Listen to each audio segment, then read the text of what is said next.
It was in one of the galleries of St. Peter's Mount, at about 500 paces from the main entry and at 90 feet below the surface, that the quarrymen exposed part of the skull of a large animal embedded in the stone. They suspended their work to tell of their discovery to Dr. Hoffman, who had for some years been collecting fossils from the quarries.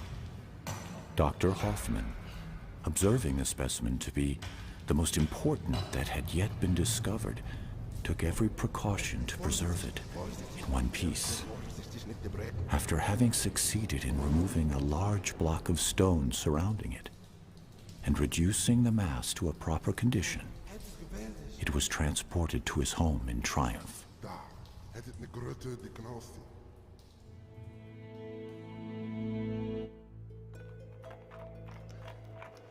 25 years later, after the occupation of Maastricht by the French Revolutionary Army, the famous fossil shows up one cold winter night at the National Museum of Natural History in Paris.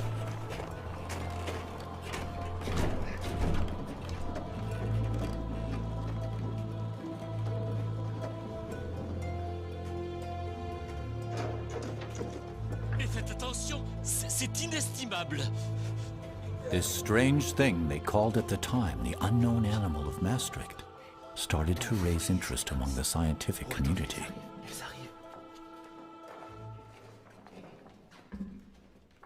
Allons, allons. Encore un effort. Sur la table. En douceur. Allez, messieurs, ouvrez-moi cette caisse. Oui, c'est cela, ouvrez la caisse. Mais faites très, très attention. Messieurs, en même temps. What they discovered that night looked unlike any known living creature.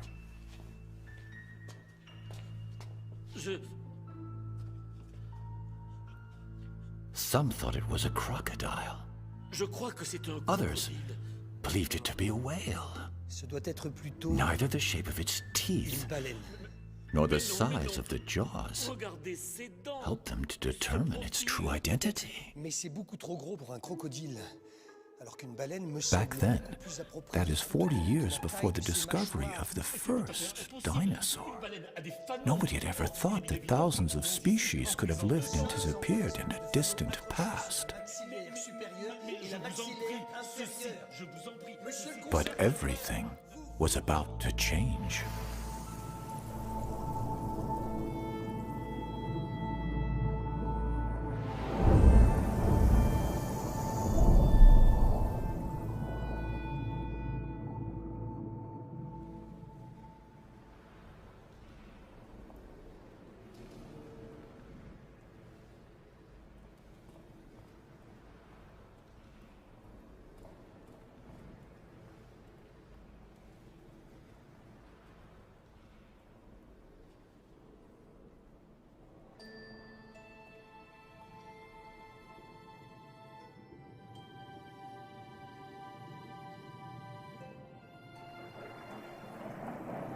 I'm sure marine dinosaurs still exist.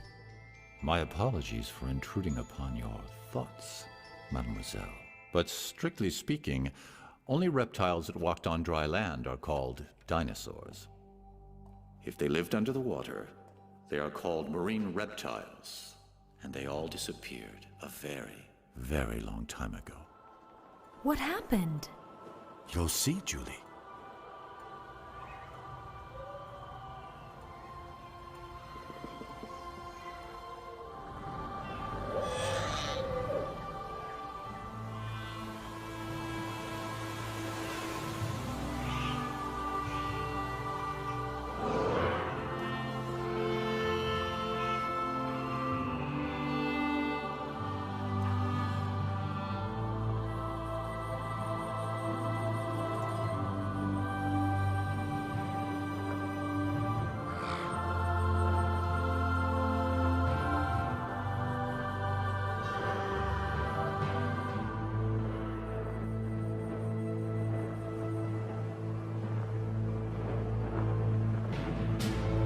65 million years ago, reptiles ruled the world. On land, in the air,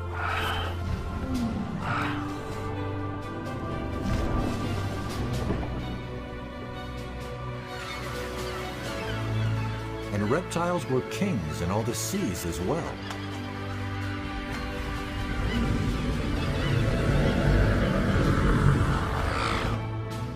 But then came a great cataclysm from outer space.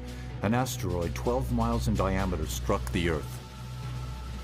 This asteroid's massive impact unleashed the power of more than 100 atomic bombs. The sky went dark, and the Earth's climate changed drastically.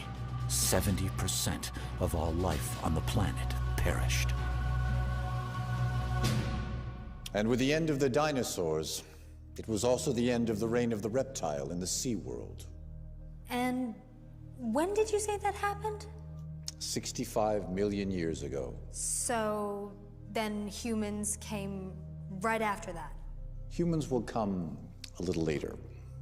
How much later? 65 million years. You're kidding. Modern humans like you and I only appeared barely 200,000 years ago. In comparison to the age of the Earth, that's a blink of the eye. 200,000 years? An instant in geological time. Somewhat difficult to comprehend, is it not? Comparing thousands and millions and even billions of years. Don't you agree? Then follow me, Julie. And when you want to stop time, say stop. Stop? All right then, forward to the past.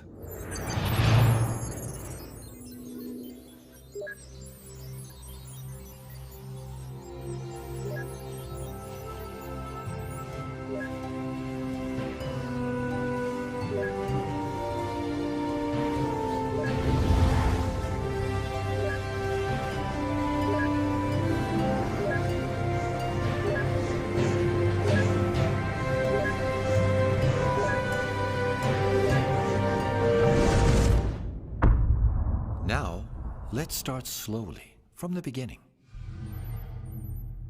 Earth forms 4.5 billion years ago. Then life appears but remains microscopic for 3 billion years.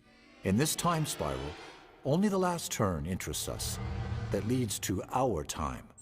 Let's consider this as a 12-hour clock. 540 million years ago, at 2 o'clock, the primary era begins. Life grows and evolves in every environment. At 7:30, the secondary era, or the Mesozoic, begins. It is the age of reptiles. Including the famous dinosaurs. Yes, as well as flying and marine reptiles. The next and last era, the Cenozoic, is the age of mammals. On this clock, Homo sapiens, our minuscule species, appears just 8 seconds before 12. The Mesozoic takes place between the two major ecological crises that led to the extinction of many species on Earth, the largest at 7:30, and the last right there at 10 to 11. That one caused the extinction of the dinosaurs and large marine reptiles. But how did it start? Well, first, you'll need a microscope. Life on Earth starts in the water as bacteria 3.5 billion years ago. Slowly, this microlife evolves. Then, 650 million years ago, life becomes visible to the naked eye, soft-bodied organisms. The following 400 million years bring with them an explosion of life. New morphological forms appear, reaching considerable sizes.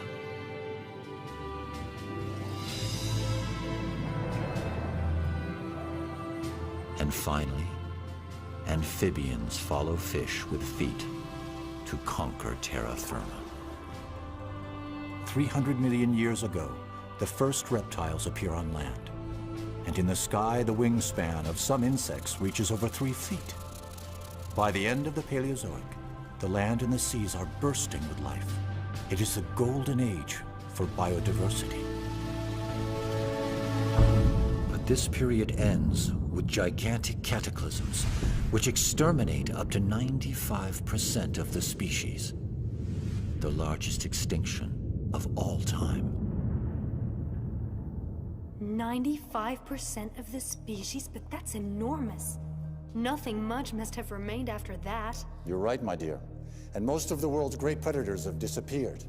But life persists, and in the seas, many fish and mollusks remain. What about the marine reptiles? Their reign begins now. 3 different groups, one after the other, will rule the world's oceans. First, the ichthyosaurs, that use their tails to swim. Like a fish? Much like a fish. And then the plesiosaurs, that use their 4 paddle-like limbs to fly through the water. And next, the mosasaurs, that use an undulating movement similar to a snake. And these animals ruled the seas for 180 million years, throughout all 3 Mesozoic periods: Triassic, Jurassic, and Cretaceous. From the early Triassic period onwards, ichthyosaurs are the kings of the seas. During this time, above the water, all the continents on Earth are joined together in a single mass of land, a supercontinent called Pangaea, off to the Pangaean coast.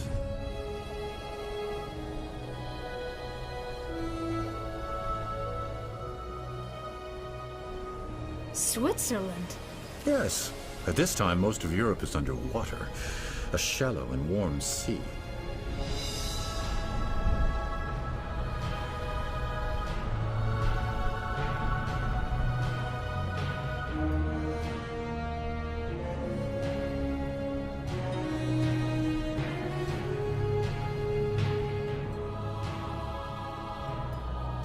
In the Middle Triassic, it's hot and dry on land with little to eat.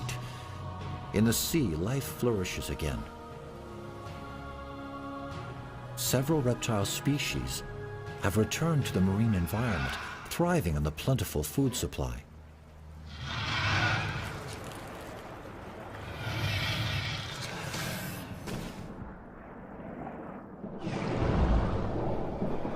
The Tanystropheus hold a world record.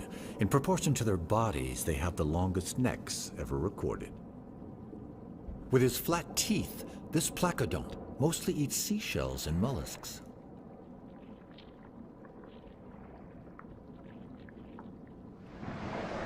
Aren't those turtles? Not at all, but they too have developed a tough armor to keep them relatively safe from the great predators of the Triassic, like the nothosaur.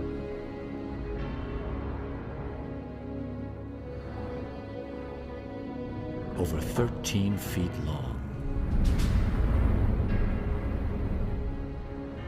Very dangerous, and an excellent swimmer.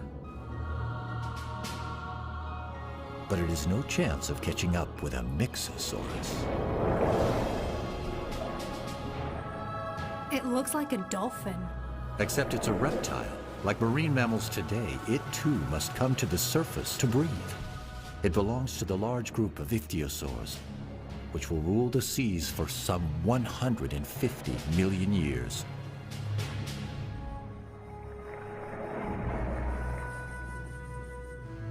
That one doesn't seem quite big enough to rule anything.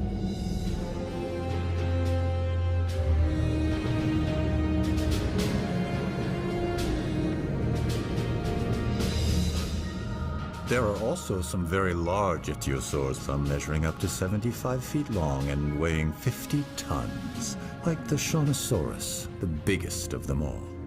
Wow. Like all ichthyosaurs, it lives in groups and mainly eats mollusks and small fish.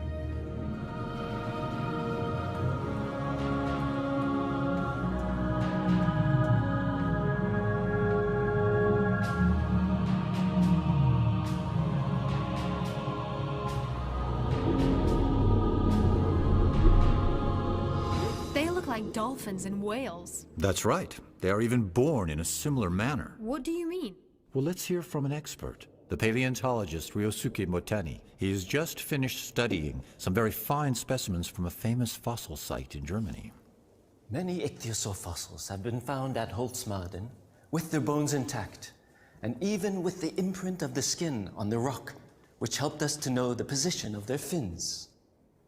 Some ichthyosaur fossils are so well preserved that we can actually see fetuses inside the mother's bodies, and some even being born. Unable to get out of the water to lay their eggs like other reptiles, ichthyosaurs gave birth in the water. The babies came out tail first, like dolphins today. Another one of the ichthyosaur's characteristics are its huge eyes, protected by donut-shaped bones, able to withstand extreme water pressure. A Jurassic ichthyosaur, the Ophthalmosaurus, stands out in the animal kingdom as having the largest eyes in proportion to its body. With these enormous eyes, it could make out its prey in the darkness of great depths.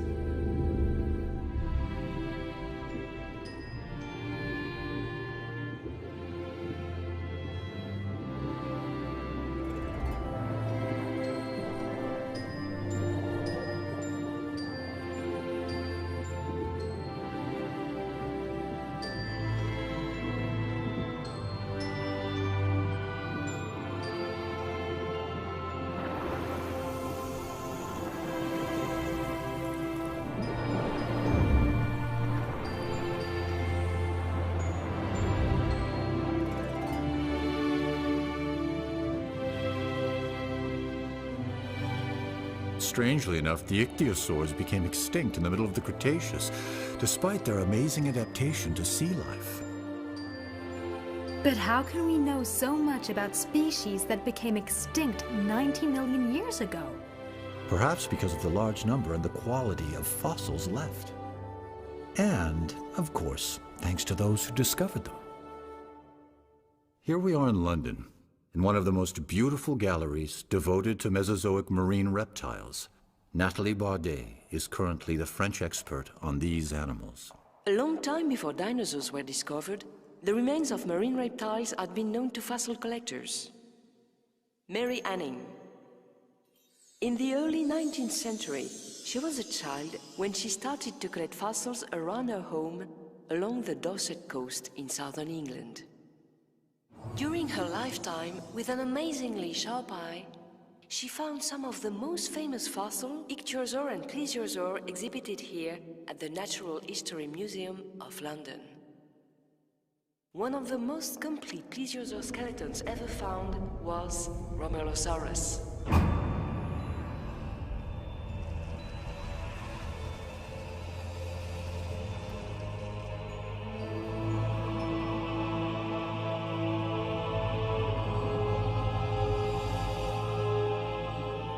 This early Jurassic predator was a powerful swimmer.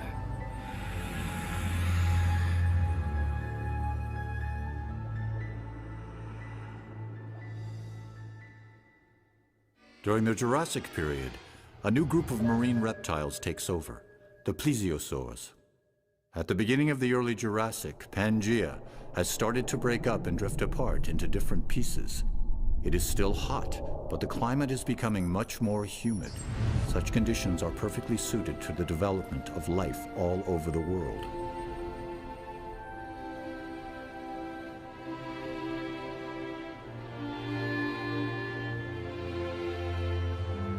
Now, this sure seems more pleasant than the Triassic did.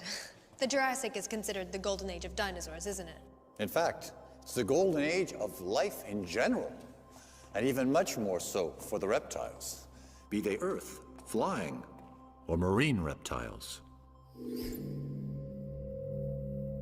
With their 4 strong paddles, plesiosaurs soon become the new kings of the seas. The first dinosaur to be named is Megalosaurus, which means great lizard in Latin. A well-deserved name for a 30-foot-long carnivore with a huge appetite. Mollusks like ammonites and belemnites experience an unprecedented growth and are on the menu of most marine predators.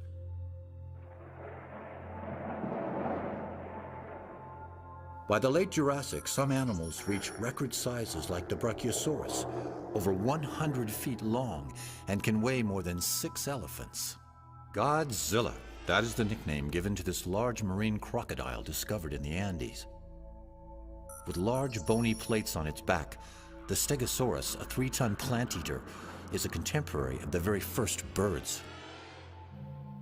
At the end of the Jurassic period, as the continents continue to drift, new oceans appear, and new plesiosaur species rule the deep.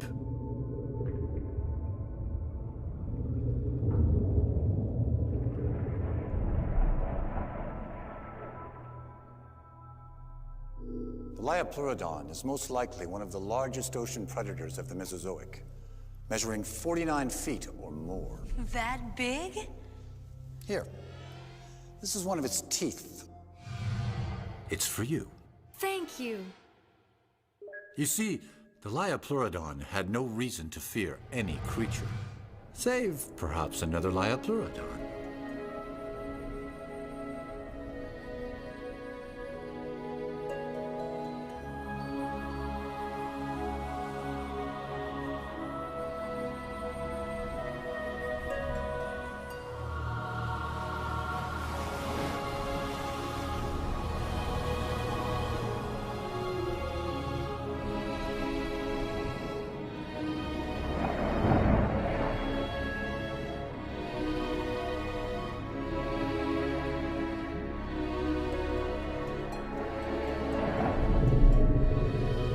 Here is a pair of Liopleurodon.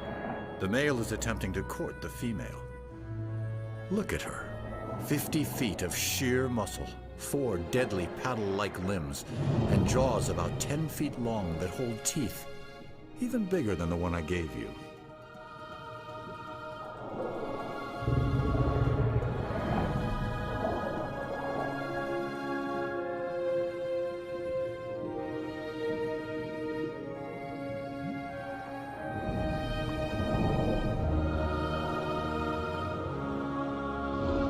During this process, the male makes himself extremely vulnerable to the female.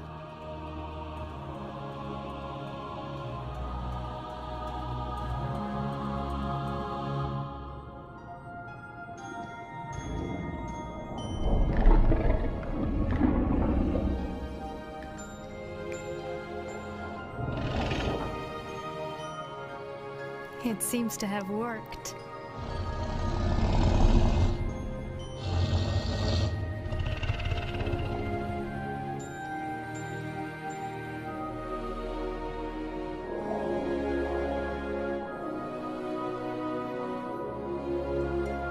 Now that she's chosen him as her partner, the pair needs to head to the safer coastal waters to reproduce.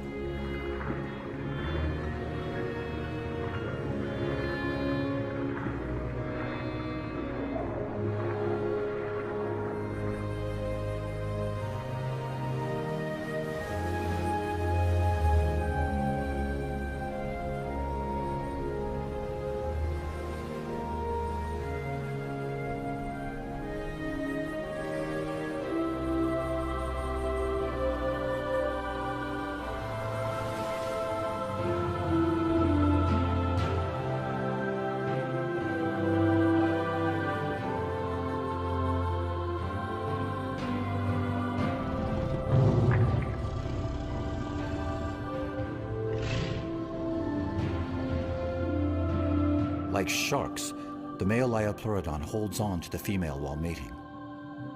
Their young will be born in a few months.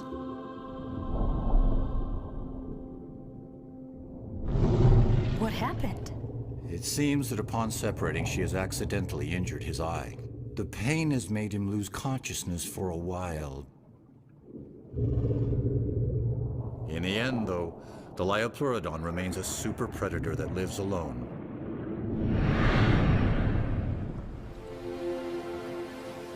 At the end of the Jurassic era, its territory spanned from Europe to South America. Here we are with Zulma Gasparini, who discovered the marine crocodile nicknamed Godzilla in the Andes. People believed for a long time that the world had always been the same as it is now. And it was only in 1915 that Alfred Wegener, a young German scientist, put forward a revolutionary theory he called the continental drift. Among the solid arguments that Wegener used to support his theory, a tiny marine reptile that lived 250 million years ago, the Mesosaurus, was to become unexpectedly important.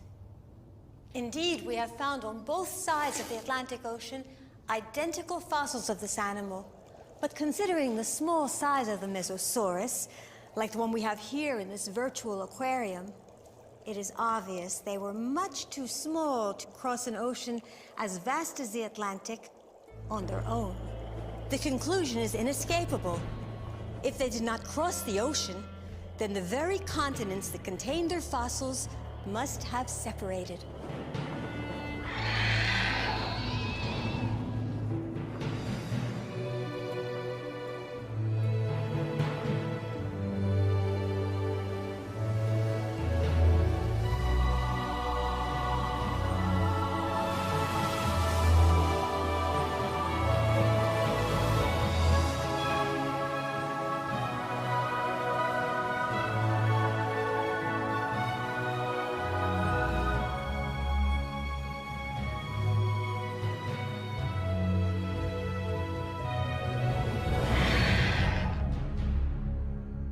The Jurassic was the age of giant animals. The Leedsichthys is approximately 100 feet long, probably the largest fish of all time.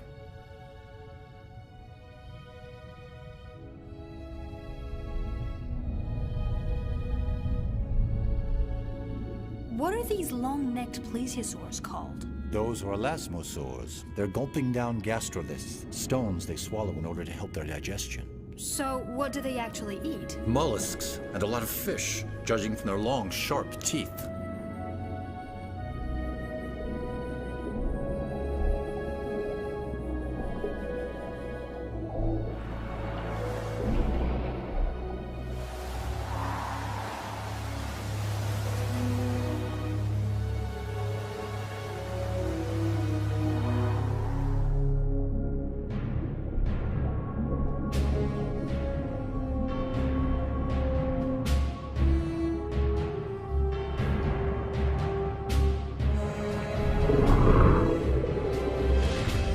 I believe that's the male Liopleurodon that was wounded some time back.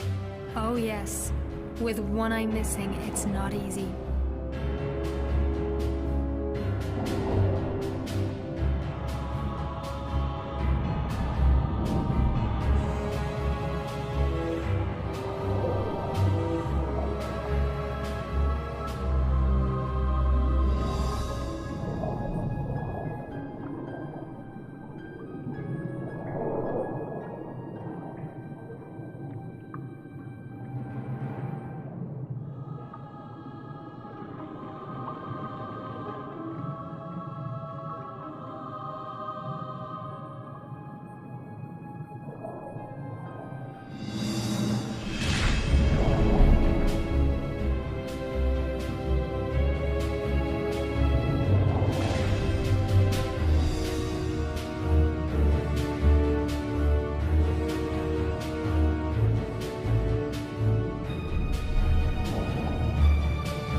From the deep bite marks on elasmosaur bones made by larger relatives, it would appear that other Liopleurodon were luckier.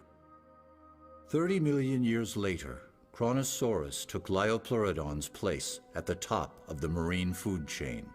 Kronosaurus remains were first discovered in Australia during the 1930s. A 13-foot-long skull with 10-foot jaws, armed with dagger-like teeth. To tell us more about plesiosaurs, here's Dr. Benjamin Keir, an Australian expert on these animals. Marine reptiles' remains have been found on every continent, particularly those of plesiosaurs, Up to 46 feet in length, they were magnificent ocean-dwelling reptiles that flew gracefully through the water with 4 massive paddles.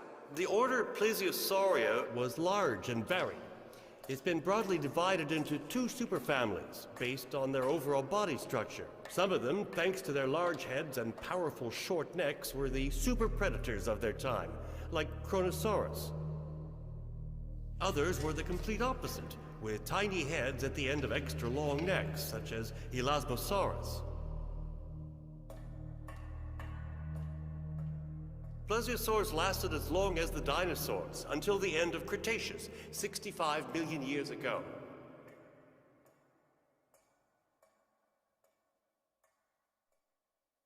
The late Cretaceous is the very last period of the Mesozoic era, and it is the age of mosasaurs. The land masses of the Earth have nearly reached their present positions. The interior seas of the Americas retreat, but Europe is still partly covered by shallow waters.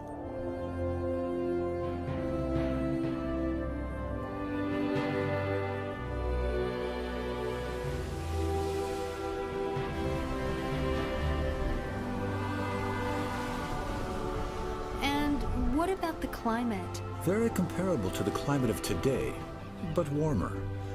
A beautiful day for a dip in the Cretaceous Ocean, don't you think?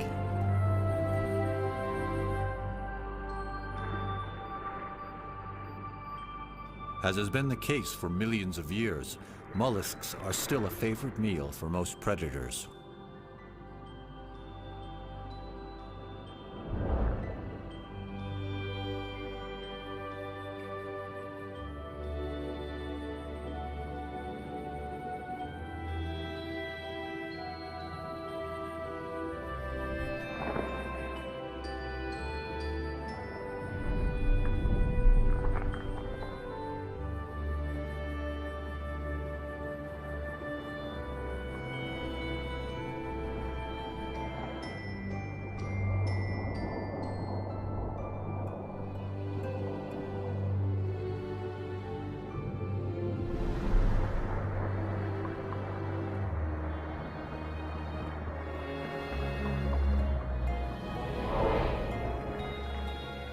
So the plesiosaurs are still around in the Cretaceous? Indeed, there are some, but they are no longer at the top of the ocean's food chain, a place now disputed by the 2 greatest predators of this era. In this corner, the largest fish of the Cretaceous, a 23-foot-long shark. And in this corner, the most powerful marine reptile, the Prognathodon, a 40-foot mosasaur. It looks just like a great white of today. Indeed, just larger.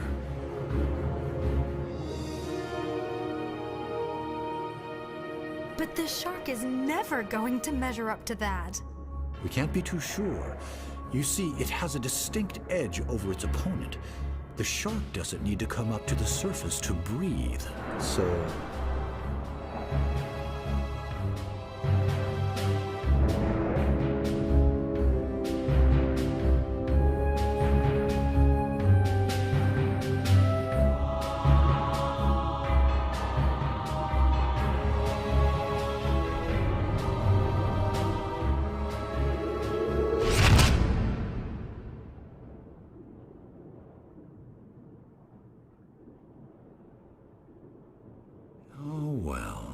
I told you the mosasaur was going to win. This time, yes. But it wasn't always the case. We've even found shark teeth embedded in mosasaur bones. So the sharks did get their teeth into them from time to time. By the way, wasn't it a mosasaur that was found in a mine back in the 18th century?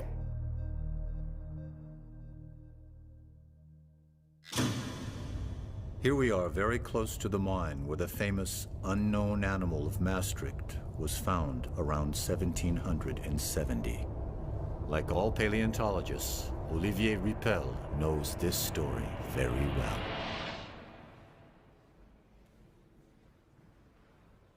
In 1795, when the fossilized mosasaur of Maastricht arrived in Paris, Georges Cuvier was a young 26-year-old anatomist who had just started working there at the Museum of Natural History. This skull was the first great fossil ever to be thoroughly studied by scientists who found it quite difficult to classify this creature. But it was Georges Cuvier who would provide the solution based on comparative anatomy. The reptile from the Meuse River, the mosasaur, was a giant sea lizard, a close relative of the monitor lizards. But this species became completely extinct before the dawn of time. And so, the mosasaur helped to support Cuvier's hypothesis that several universal cataclysms occurred on Earth in the distant past. And thanks in part to this large animal, Georges Cuvier is recognized today as the father of paleontology.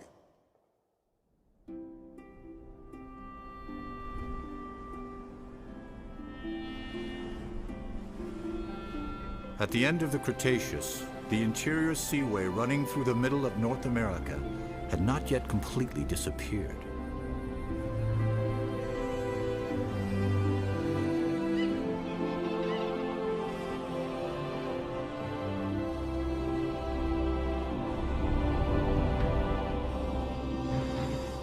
So there are sharks on the other side of the Atlantic as well. In addition to marine reptiles, they are found in all the oceans. Contrary to dinosaurs, marine animals don't have any borders.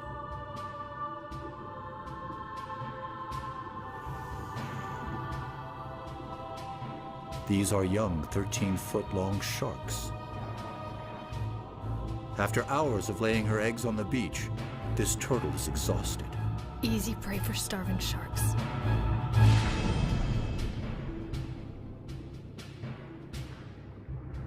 Ah, but they are not alone. A mosasaur.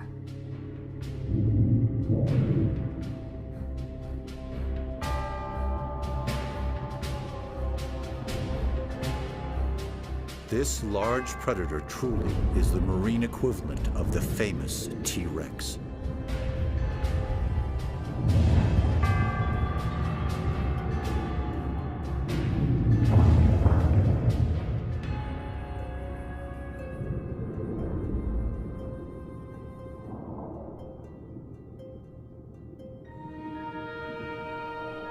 The mosasaur will become the last ruler of the ancient seas.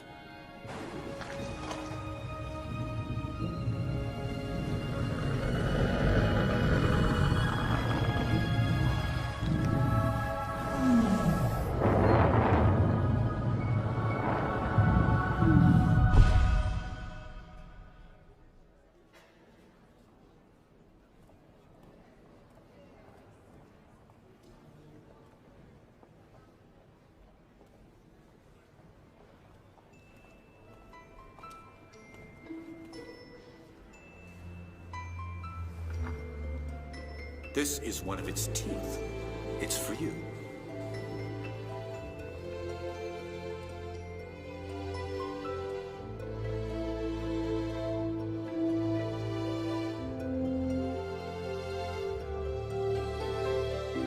Without fossils, no one would have ever dreamed that there were successive epochs in the formation of the Earth.